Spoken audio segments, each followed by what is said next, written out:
Being in love can feel like the best thing since sliced bread. I, for one, can imagine a lot more things better than sliced bread, but being in love can give you a natural high that you don't want to come down from. It's actually a feeling of lust, passion, connection with another soul, who you can relate to in more ways than one, and a feeling of extreme elation that you belong with and to someone who shares the same feelings with you. It's wonderful while it lasts, and you'll want it to last a long time.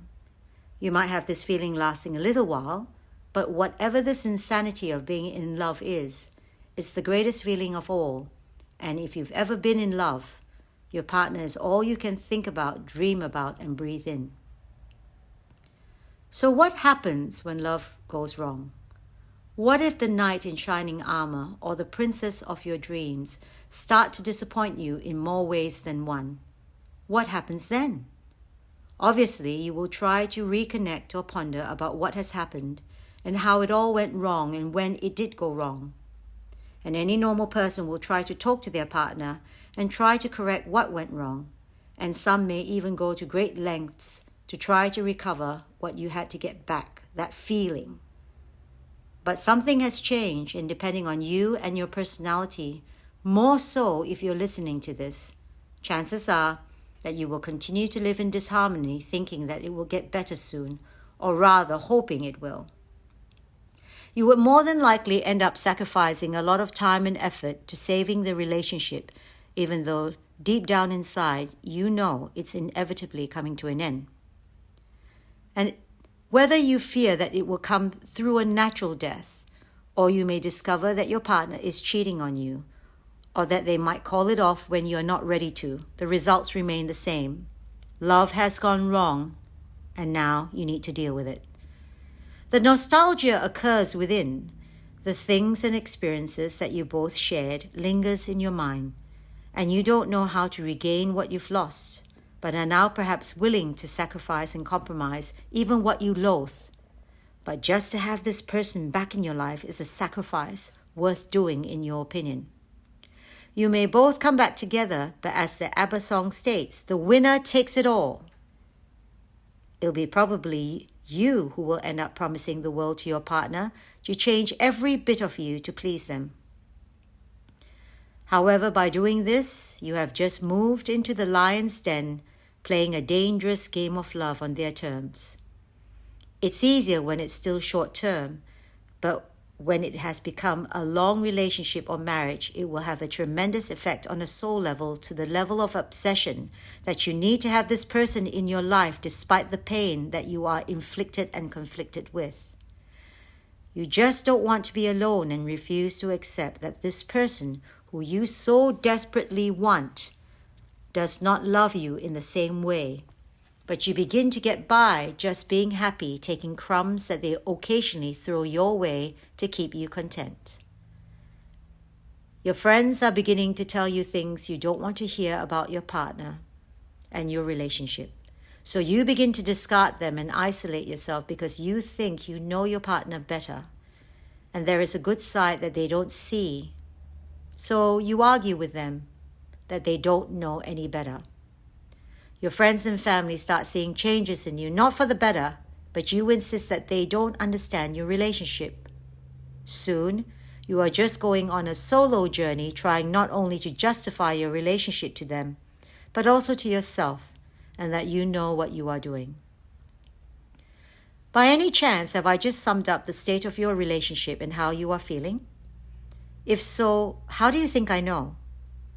I'm not psychic, and perhaps there was a purpose on why you tuned in to listen to this talk. I have convictions in my beliefs because I've been through all this before and therefore understand the depth of your pain and despair.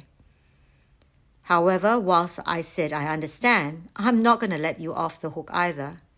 So if you intend to remain stubborn, you might as well decide to stop the video now, as you won't like what I have to say from here on. There is something about you that makes you value yourself less and prefers to put someone who is not treating you right high up there on a pedestal. Somehow, you feel that you can't find better, and that's the best partner you are ever going to get. In some ways, you almost feel lucky that this person wanted you in the first place, not acknowledging or respecting your own needs. The actual fact is that you don't have enough self-love or respect to let that person go and to place yourself on that pedestal instead. If they treat you badly now, trust me, nothing good will come out of this, as they won't and can't be bothered to change. What's the catalyst for them to change anyway? They already have a puppy dog begging for their devotion. Get it? If you're totally honest, you might find the courage to take off your rose-colored glasses to see through the sharp lens of truth, as it's very clear that they don't love you the way you love them. If they did, they would do the right thing and either let you go and be strong about it for both your sakes, as they know that they can't love you the way you want to be loved. And no matter how you beg, they won't allow you to continue the relationship with them, knowing they can't do your love justice. However, you still refuse to see, and you still want to endure the pain, much to the horror of your family and friends. Love has gone wrong, and you just can't let go.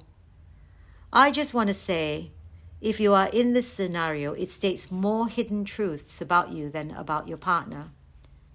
You can't recognize healthy love and see toxic love as the type of love that you desire. You know you need to get out, but you don't or won't, preferring to live through known pain that you are used to.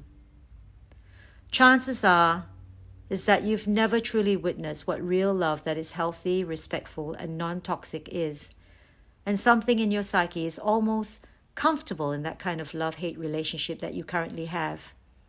And subconsciously, you are within your own comfort zone. If so far I'm right and hearing this makes you realize the state of affairs that you are in, and if somehow you are thinking that I'm talking directly to you, then I'm not going to say anything more. You know deep inside that you need to get out. And if you think that I'm going to tell you why, I already have by knowing how you are feeling. So stay and suffer, or gather the courage to get out and release yourself from pain, as nothing will change for the better. Stay or go, that's your choice. But me, knowing your situation without knowing you personally, should already be telling you that you are no different to the thousands of stories of bad relationships that have gone wrong, and that you are the only hero or heroine in this story, and the rest is up to you as to how the story proceeds. Good luck, my friend. If this has struck a chord with you, I'm happy, and I only hope you make the right decision for yourself, as no one is crying inside or suffering more than you. As always, I'm here to provoke you to think differently, but whether you can do so or not is ultimately a choice that you need to make. You are not the first to suffer from a broken heart, and will certainly not be the last. It's just temporary. Bear that in mind if you decide to leave. Please share this talk if there is someone you know who needs to hear it. Please like and subscribe if this resonates with you, as I will be most appreciative. Thank you.